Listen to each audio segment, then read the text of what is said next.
Graça e paz, eu sou o pastor Francisco, pastor da IAP em Lages, Paracambi, superintendente da Convenção Rio de Janeiro. Eu sou amigo da missão. Convido todos vocês, todos os membros e líderes da Convenção Rio de Janeiro para participar também desse projeto.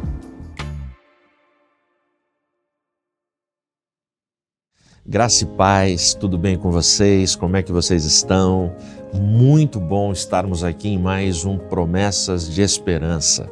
A cada quinta-feira, 8 horas da noite, a gente tem esse encontro para refletirmos em promessas da palavra, em verdades da palavra, em ensinamentos que nos trazem edificação, que nos trazem instrução para a nossa jornada, para a nossa caminhada. E hoje nós vamos refletir sobre a seguinte pergunta: quantos seguidores você tem? Fica aí comigo, daqui a pouco a gente volta para refletirmos juntos na palavra.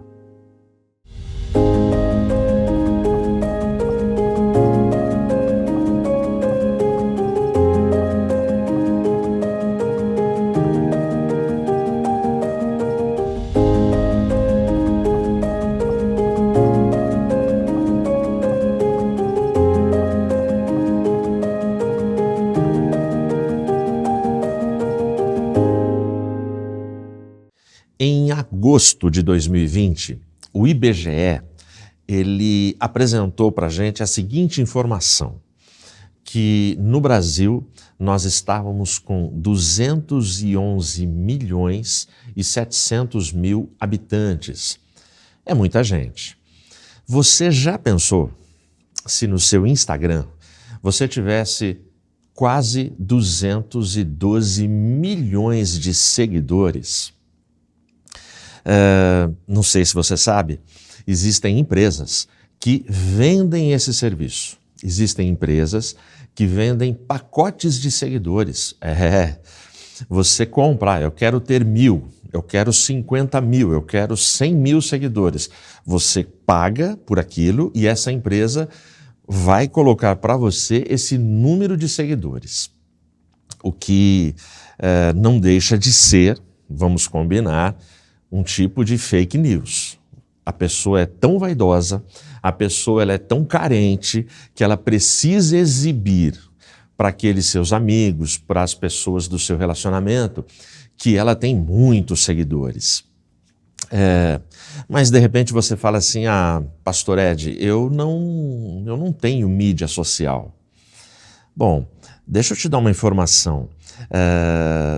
Essa sensação de número absurdo e maluco de seguidores, tem um cara no mundo que ele tem essa sensação muito acima do número da população brasileira.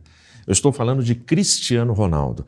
Cristiano Ronaldo, recentemente eu entrei no Instagram dele simplesmente para checar por conta desta reflexão. Ele está com mais de 411 milhões de seguidores, quase 2 Brasis. Ou seja, o cara ele é seguido por países, por muita gente no mundo inteiro. Mas e aí? Quantos seguidores você tem? Ok, você não tem mídias sociais, mas eu insisto com a pergunta. Você tem seguidores? Tem pessoas que seguem seu modelo, seu exemplo, seu testemunho? Deixa eu complicar um pouquinho mais essa pergunta. Quantos seguidores essenciais, fundamentais e imprescindíveis você tem?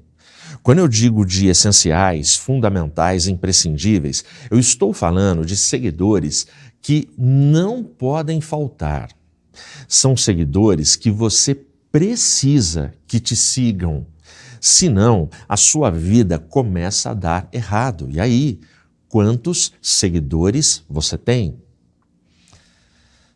Olha só, eu diria para você que nesta pergunta que eu te faço sobre os essenciais e fundamentais e imprescindíveis, eu e você, segundo a palavra de Deus, nós precisamos de apenas 2 seguidores. E quais são eles? Quem são eles? Que seguidores são esses? Eu vou ler para você um texto, e esse texto fala desses 2 seguidores que todo cristão, que todo filho de Deus precisa para a sua caminhada e para a sua vida. Se você está aí com a sua Bíblia ou o seu aplicativo, abre no Salmo de número 23. Eu vou ler em nome de Jesus para a nossa reflexão o versículo 6. Certamente a bondade e a misericórdia me seguirão todos os dias da minha vida, e eu habitarei na casa do Senhor para sempre. Amém? Feche seus olhos. Pai, obrigado por esse tempo. Pai, obrigado por esse dia, obrigado por esta noite, obrigado, Senhor, pela Tua palavra que é lida, que é exposta e que livremente nós podemos proclamar, podemos refletir, podemos anunciar. Pai, em nome de Jesus, fala conosco. Em nome de Jesus, que o Teu Espírito Santo mostre a nós a importância de termos esses 2 seguidores ao longo de toda a nossa vida. Se conosco, guarde cada um dos nossos irmãos e amigos nessa hora. Em Teu nome eu oro. Amém. Amém. Para a gente entender a beleza, a profundidade, a grandiosidade do Salmo 23, nós precisamos, via de regra, pelo menos a maioria de nós, passarmos por processos de provação. É justamente nas tribulações, nas aflições, nas dores e nos sofrimentos que a gente consegue mergulhar na grandeza, na imensidão da poesia do Salmo de número 23. E para isso, eu vou dar uma passadinha rápida com você por este Salmo. Olha só, o versículo 1, ele diz assim: o Senhor é meu pastor, nada me falta. Essa frase, esse verso, se tornou adesivo de carro. É um verso tão famoso que ele conseguiu saltar das páginas sagradas, do texto sagrado, e se tornou uma frase meio que de domínio público. O Senhor é meu pastor, nada me faltará. A ideia dessa frase não é a ideia do que se carrega na teologia da prosperidade, por exemplo. O Senhor é meu pastor, então nada me faltará, eu vou ter tudo. Não é isso que o texto quer dizer. O texto diz que nos momentos de falta, nos momentos de provação, de angústia, de aflição, de escassez, porque todo cristão, todo discípulo passa, já passou ou passará por momentos de perda, por momentos de derrota, por momentos onde muitas coisas essenciais poderão faltar. Todo cristão, a gente aprende pela palavra, tem os seus períodos de vacas magras, todos nós passamos por esse tipo de prova ao longo da vida. E é justamente nestes momentos que nós precisaremos responder se o Senhor que adoramos, o Senhor que seguimos, que servimos, o Senhor que nos salvou, que nos salva e que por fim nos salvará deste mundo, se Ele é suficiente na minha e na sua vida. Portanto, o Senhor é meu pastor. Se Ele é o meu pastor, eu não sinto falta das outras coisas, porque Ele me completa, Ele é pleno, Ele é integral. Ou seja, eu posso ter, sim, carências, eu posso sofrer carências, mas em última instância, sempre, o Senhor será mais do que suficiente para a minha caminhada e para a minha vida. Aí o salmista, ele continua, o verso 2, Ele me faz deitar em verdes pastos, guia-me a águas tranquilas. Ele é o meu pastor, de nada eu tenho falta. E aí ele fala de pastos verdejantes e de águas tranquilas. De novo, o contexto da provação, o contexto da luta, o contexto do conflito. Por piores que estejam as águas, as ondas, a fúria das ondas na minha vida, por mais aridez, por mais falta de verde, de vegetação boa na minha vida, Ele é o meu pastor. E nesse momento de luta, Ele me acolhe, Ele me coloca no seu colo e Ele providencia para mim pastos verdejantes, uma relva bonita e águas tranquilas, ou seja, no meio do caos, este Senhor, Ele me dá condições equilibradas, condições pacíficas e calmas para a minha caminhada, para a minha vida.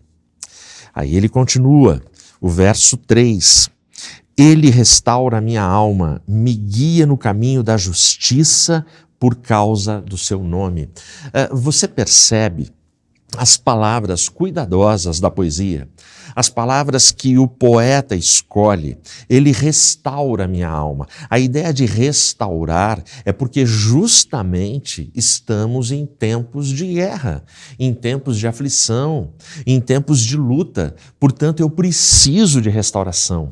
Então, ele restaura, ele me guia no caminho da justiça. Eu e você temos clamado por justiça diante de tantas injustiças que temos testemunhado nestes tempos.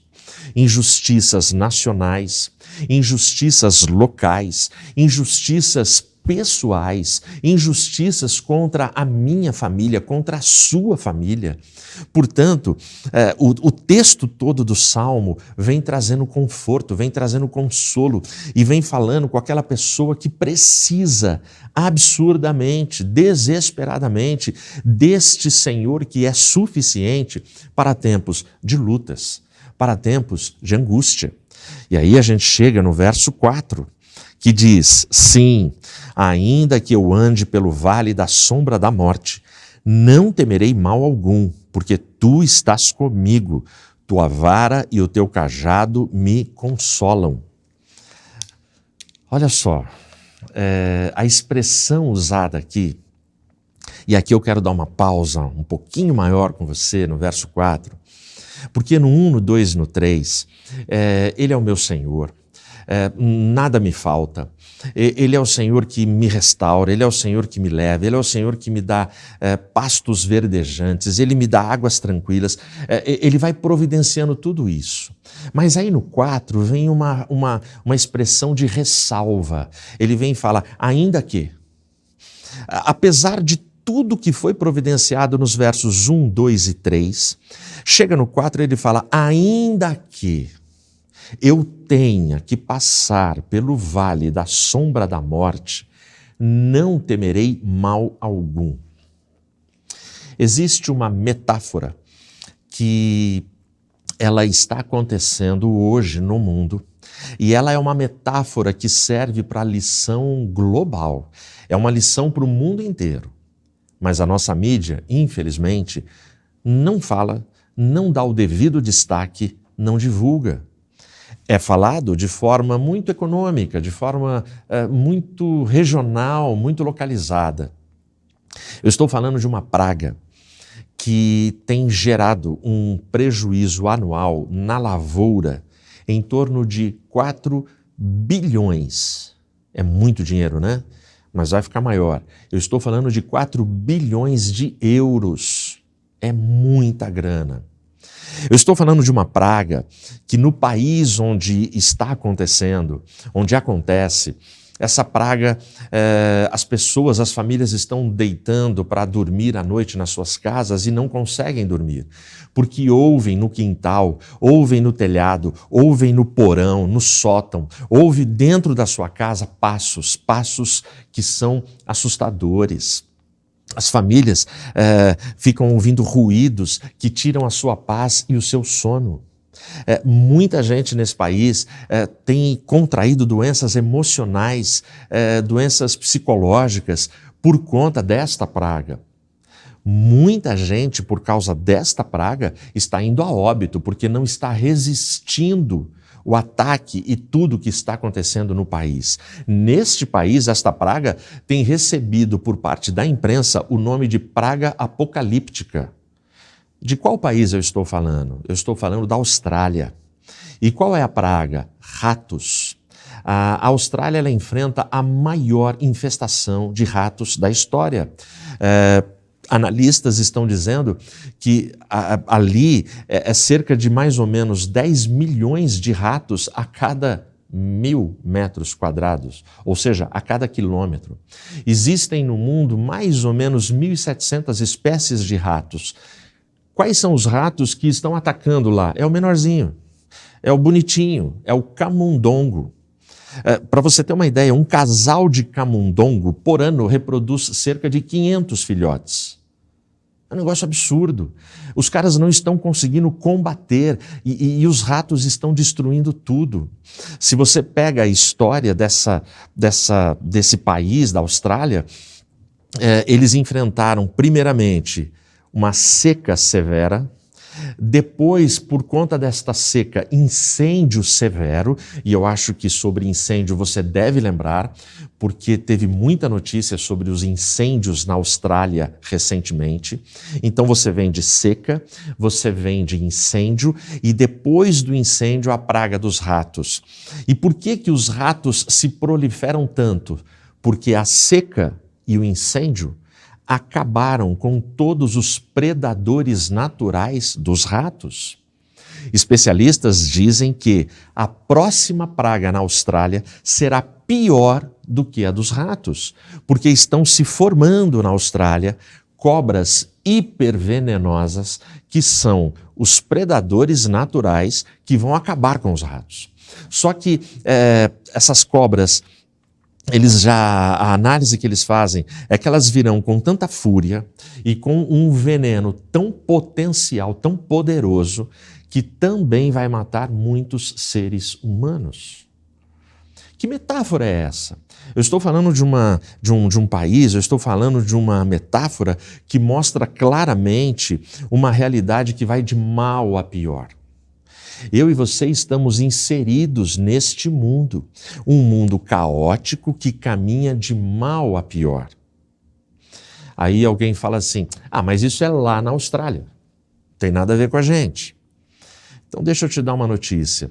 A Embrapa, aqui no Brasil, tem estudos que dizem que é possível, pode ocorrer, aqui também nas lavouras brasileiras, uma praga semelhante com esta que está acontecendo na Austrália. Não dá, nós estamos num mundo onde, quando um é afetado, todos são afetados. Todos nós somos afetados. Nós somos uma grande família global. Portanto, o Salmo 23, ele vem me trazer conforto e consolo. E eu não posso ficar alienado e me sentir excluído das desgraças, de todos os apocalipses que estão acontecendo nesse planeta, porque eu sou afetado. Você é afetado. Não tem como a gente escapar. Mas aí o verso 4 vem dizer para mim, Ed, ainda que você tenha que passar pelo vale da sombra da morte, não tema mal algum. Por quê? Porque a vara e o cajado de Deus me protegem e me consolam. Bom, aí a gente vai para o verso 5, e o verso 5 traz essa palavra de conforto para a gente. Tu preparas uma mesa para mim na presença dos meus inimigos. Tu unges minha cabeça com óleo, meu cálice transborda. No céu, entram os salvos. Na vida eterna, você não vai conhecer inimigos. Nós não teremos inimigos.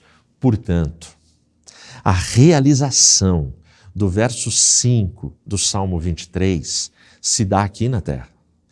preparas uma mesa perante mim na presença dos meus inimigos. Você percebe? Com toda a poesia, o que o salmista está dizendo é: nós estamos caminhando lado a lado, às vezes até pelo vale da sombra da morte. Nós estamos enfrentando lutas, nós estamos enfrentando provações, mas no meio de tudo isso, o Senhor prepara uma mesa, prepara um banquete na presença dos nossos inimigos. E aí ele tem uma frase poética profunda e lindíssima: unges a minha cabeça com óleo. Os pastores de Israel, nesta época que o Salmo foi escrito, assim como os judeus, eles compreenderam a poesia. Qual é a ideia de unges a minha cabeça com óleo? O pastor de ovelhas, ele pegava o animal, a ovelha, e ele realmente derramava o óleo na cabeça da ovelha. Ele besuntava, não era uma gotinha, ele derramava o óleo por toda a cabeça da ovelha. Por quê? Porque o óleo servia de um lacre, o óleo servia de proteção para o animal. Pequenos mosquitos, e mosquitos infernais, mosquitos mortais, mosquitos que causavam doenças a ponto de levar a óbito as ovelhas, entravam justamente pelo ouvido, pelo nariz e pela boca e pelo olho também da ovelha. A ideia do óleo sobre a cabeça era para proteger a ovelha da morte. E aí o salmista pega a figura, a metáfora do óleo na cabeça da ovelha e aplica no Salmo. O Senhor, que é o meu pastor e que é suficiente na minha vida, Ele unge a minha cabeça com óleo. Então, que óleo é esse para mim e para você? O Espírito Santo. É o Espírito Santo na minha mente, no meu coração.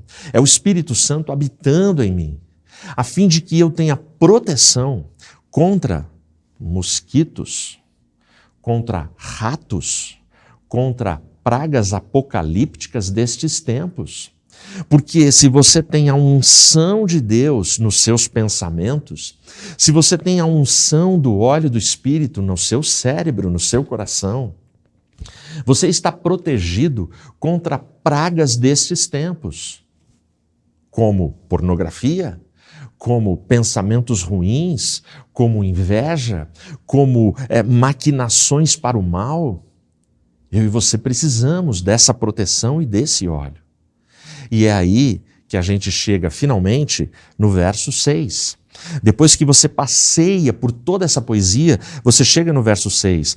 Certamente a bondade e a misericórdia me seguirão todos os dias da minha vida, e eu habitarei na casa do Senhor para sempre. Em algumas traduções, por longos dias. Esses são os dois seguidores que não podem faltar na minha vida e na sua vida. Esses são os dois seguidores que eu e você precisamos: bondade e misericórdia. O que é bondade? Bondade tem a ver com um coração nobre, um coração generoso, um coração que doa sem pedir em troca. E misericórdia? Misericórdia é o ato de estender a mão, de ajudar uma pessoa que caiu em desgraça. E uma pessoa que caiu em desgraça, ela não tem nada para negociar, ela não tem nada para pagar, ela não tem nada para trocar, ela está desgraçada pela vida. E aí você vai agir com misericórdia. Eu e você, nós precisamos desses dois seguidores durante todos os dias da nossa vida, da nossa jornada. Para você entender a bênção de ter esses dois seguidores, eu te conto agora o testemunho de um pai que há 2 anos estava desempregado.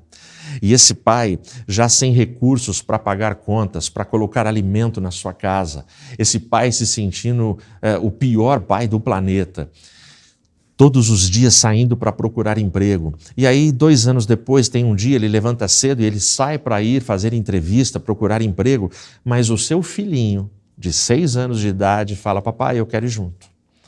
Não, filho, mas não dá, papai vai a pé. Papai, eu quero ir junto. Mas filho, papai, eu quero ir junto. Ele levou o filho. Ele leva o filho, ele vai, caminha, passa o dia, faz as entrevistas que ele tinha agendado, que deu para fazer, e aí ele volta para casa. Quando ele está voltando, ele está no caminho de casa, esse filhinho de 6 anos vira para ele e fala assim: pai, estou com fome.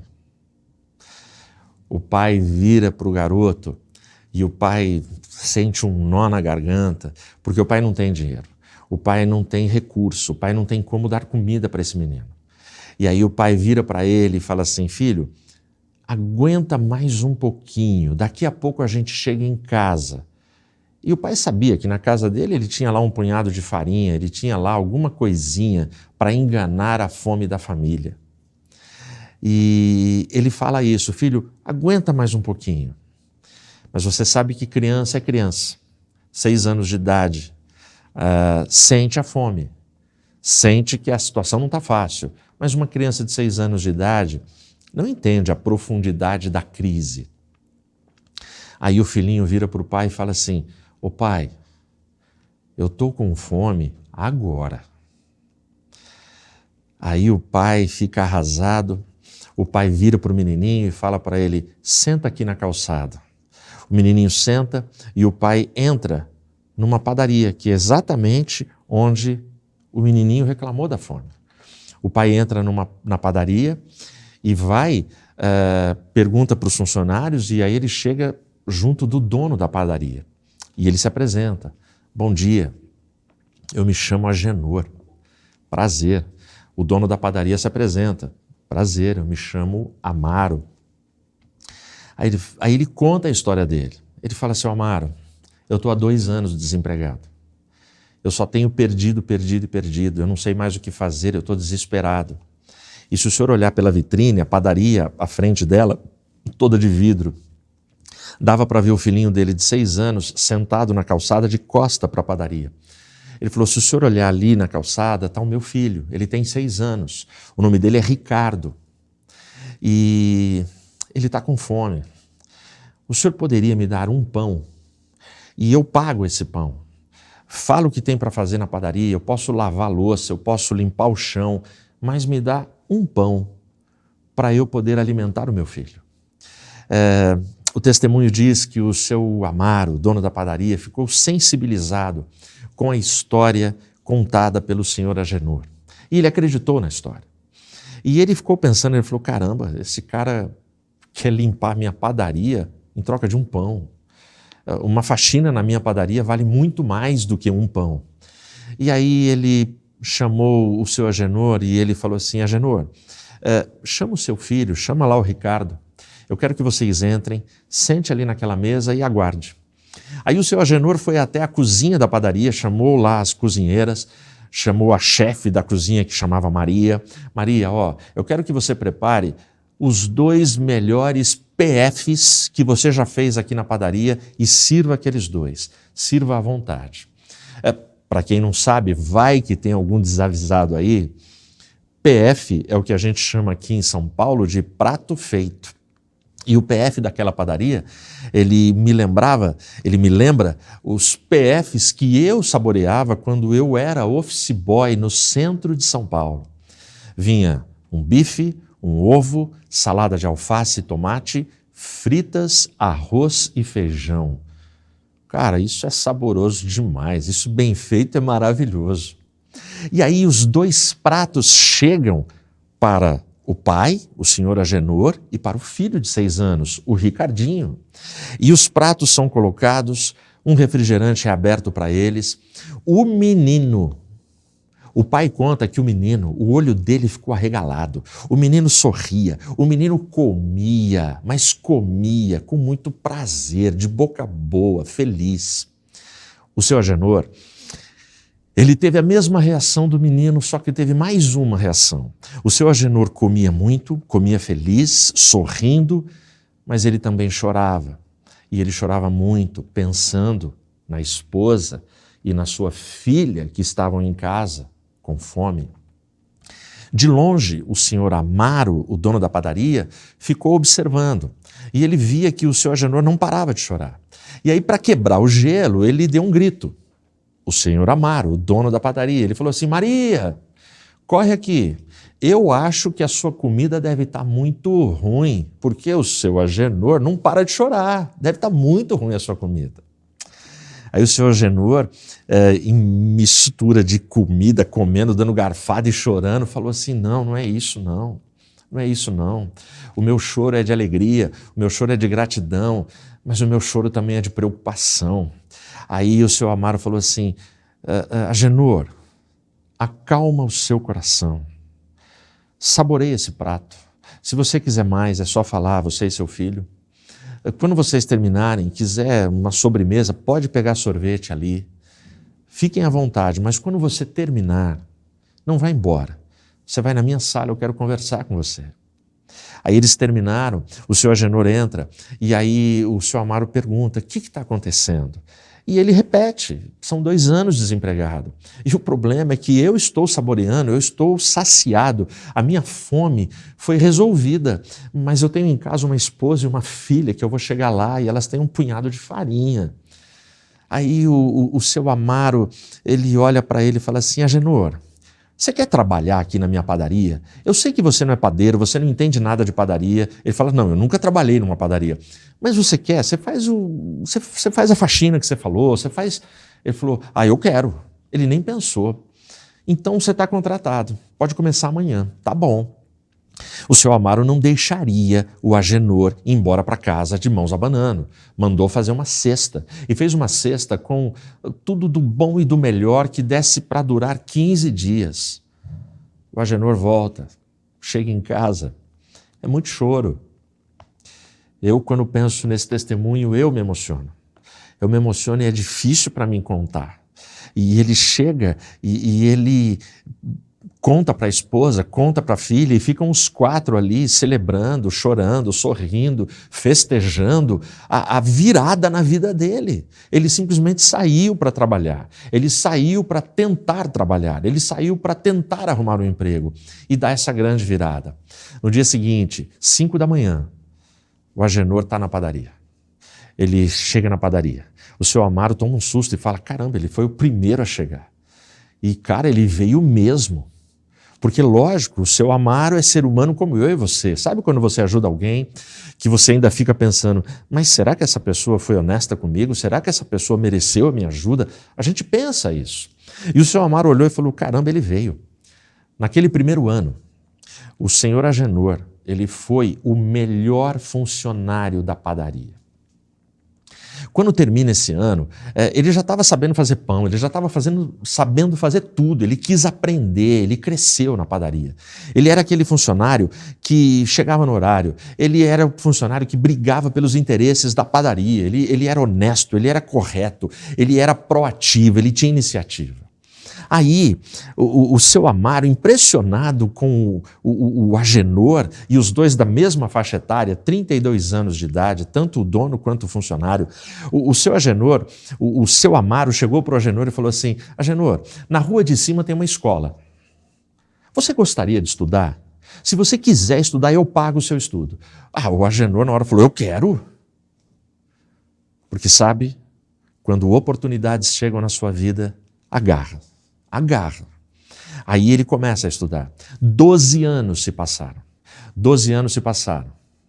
E agora o senhor Agenor já é o doutor Agenor. Ele era um advogado. Agora ele já tinha o escritório dele, uma salinha que ficava em cima da padaria. Todos os dias, no horário do almoço, ele descia, entrava na padaria para almoçar com o amigo Amaro na padaria. E numa dessas vezes, quando ele entrou na padaria, o senhor Amaro, o dono da padaria, olhou para ele de terno e falou assim: caramba, Agenor, você fica bem nesse terno, eu nunca imaginei que você seria o doutor Agenor. Nessa época ele tinha poucos clientes, ele está começando.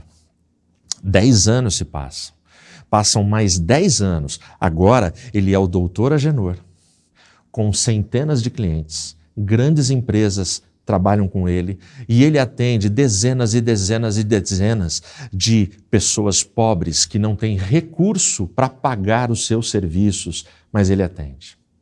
E aí ele senta para conversar com quem? Com o Ricardo, o agora nutricionista Ricardo, o seu filho. E aí os dois estão conversando de montar uma instituição que oferecesse comida para quem não tem o que comer. E eles montam a Casa do Caminho. Quando eles montam a Casa do Caminho, no primeiro dia, na inauguração da Casa do Caminho, eles servem 200 refeições. E os anos vão passando. Seu Agenor e seu Amaro estão na casa de 82 anos.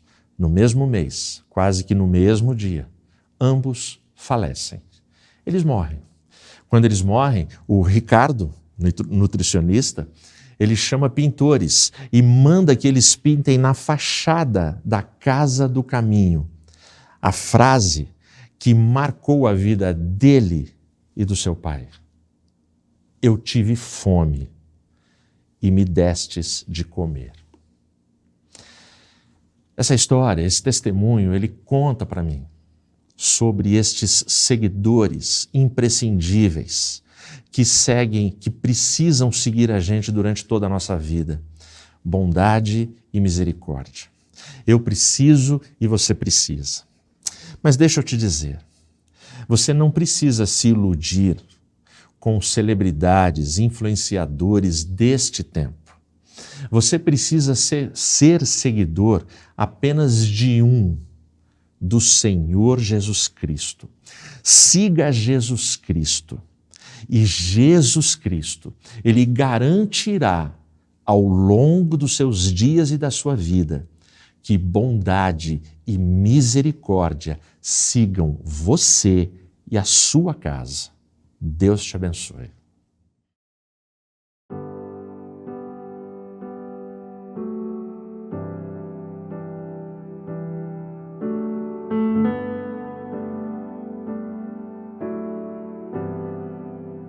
Eu sou o Senhor, Rei de Israel, Santo Redentor, começo e o fim. Sou o Criador, o verdadeiro Deus. Eu sou a cura, sou o poder. Eu sou o Amém, a estrela da manhã. Eu morri na cruz, trouxe salvação. Conheço a tua dor, ouço teu clamor e minha destra não falhará.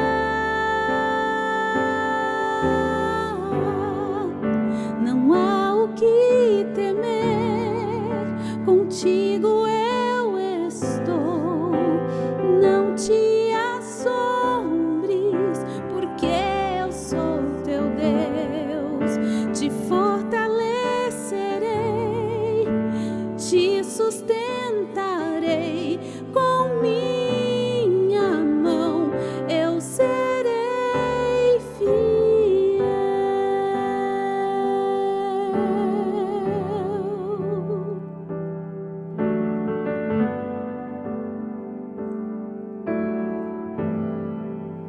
Eu sou o Senhor, Rei de Israel, Santo Redentor, começo e o fim. Sou o Criador, o verdadeiro Deus.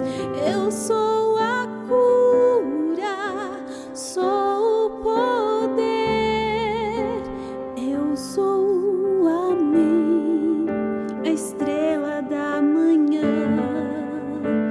Eu morri na cruz, trouxe salvação. Conheço a tua dor, ouço teu clamor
sustentarei com minha mão, eu serei fiel.